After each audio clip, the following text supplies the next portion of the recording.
Hello mga palaboy! Welcome back to my YouTube video. Ngayon, ipe-present ko sa inyo itong 2025 natin na Mitsubishi Montero GLS 4x2 automatic transmission. Guys, yung kulay po neto, diamond white. And i-discuss ko sa inyo kung magkano ba yung pricing ng ating 2025 Montero GLS automatic transmission. At ibibigay ko rin sa inyo yung specification at yung mga promo na pwede nyo ma-avail under cash, bank PO o di kaya under bank financing transaction. Pero bago ang lahat, please don't forget to like, share, and subscribe on my YouTube channel para updated po kayo sa other Mitsubishi promos and other Mitsubishi units na ipepresent ko. Papakita ko muna sa inyo yung exterior feature ng ating 2025 Montero GLS Automatic. Ipapakita ko muna sa inyo yung kanyang headlight. Yung headlight po niya, ito po siya. Equipped po yan ng LED DRL with LED projector headlamp. Sa fog light assembly naman niya, equipped po yan ng halogen bulb na turn signal lamps. Tapos meron siyang LED na projector lamps at saka LED na active cornering light. At sa safety features naman nito sa harapan, meron siyang front camera for the camera 360. And guys, sa ating 2025 Montero rin, equipped din po yan ng new design na radiator grill, kulay black po yung ibabaw at silver naman yung ibaba niya. And guys, bago rin yung design ng kanyang radiator grill sa baba, ito po. And equip yan ulit ng front camera for the camera 360. At sa bumper niya sa ilalim, meron niyang rear bumper garnish sa harapan. Front bumper garnish sa harapan. And ngayon, silipin naman natin yung gilid. Guys, sa gilid, makulit lang po yung kasama namin dito, yung aming installer sa Winter Pine. Mga kapalaboy, silipin naman natin yung gilid ng ating 2025 Montero GLS Automatic. Pag titignan nyo sa bandang baba, guys, equip po yan ng new design na alloy rims. 18-inch alloy rims po yan. At yung preno po niyan sa harapan at sa likuran, equip po yan ng disc brakes. Mga kapalaboy, dito naman sa side mirror niya, meron siyang camera dito. Magkabila ang side mirrors, meron po siyang camera. Isa rin po yan sa magagamit natin sa front sa ating camera 360. And dito naman po sa gilid, equip po yan ng mga chrome na door handles at meron siyang button dito para natin siya, ma-open or ma-lock po natin yung unit. And yung unit din natin ng Montero GLS, naka-automatic retractable side mirrors po siya. Sa loob naman, papakita ko lang. Guys, ito, sa upuan muna tayo. Guys, sa upuan natin, equip po yan ng black leather seat and meron po siyang 8-way adjustable motorized seat. Ayan, papakita ko lang. Yan po.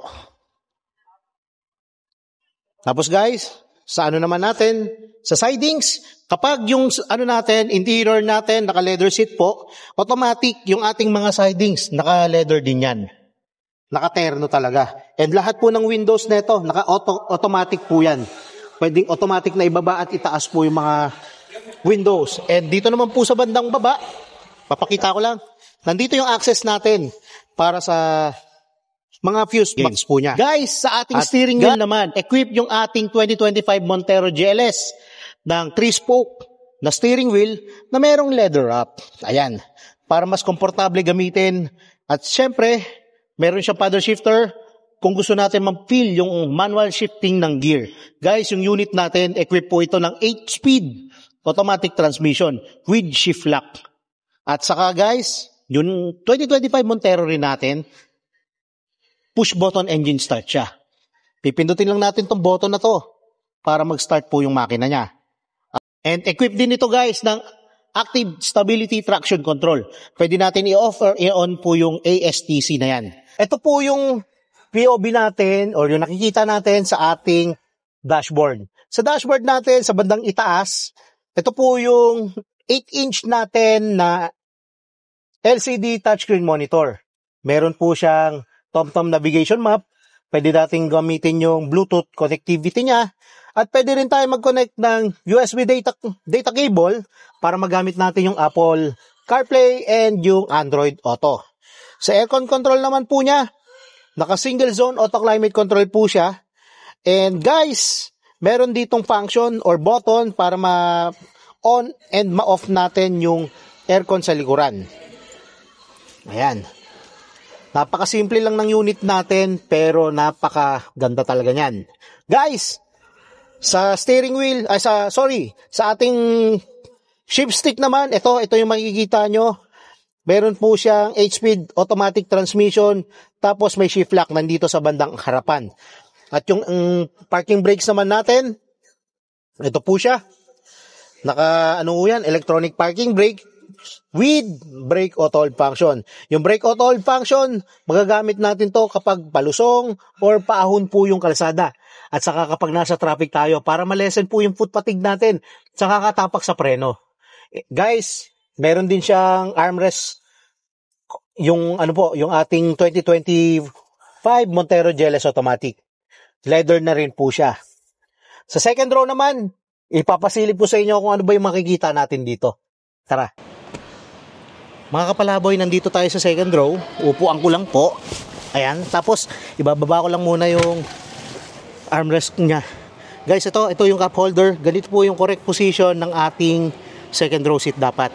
Para at least yung cup holder natin, ganito po yung itsura niya kapag binaba natin. And tapos, kapag inangat natin yan, dandahan lang po para hindi masira yung locking mechanism niya.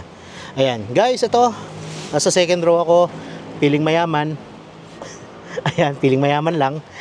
Pero guys, ito yung makikita natin. Meron siyang 220 volts na power outlet. Tapos may dalawang USB port for charging. Para kahit nasa long drive kayo, isa ito sa mga convenient gamitin. And guys, ito pa yung meron sa unit na to. Meron po siyang mga packets dito. Para may mailagay tayong mga magazine, documents, or mga kailangan madaling ma-access ng mga gamit dito.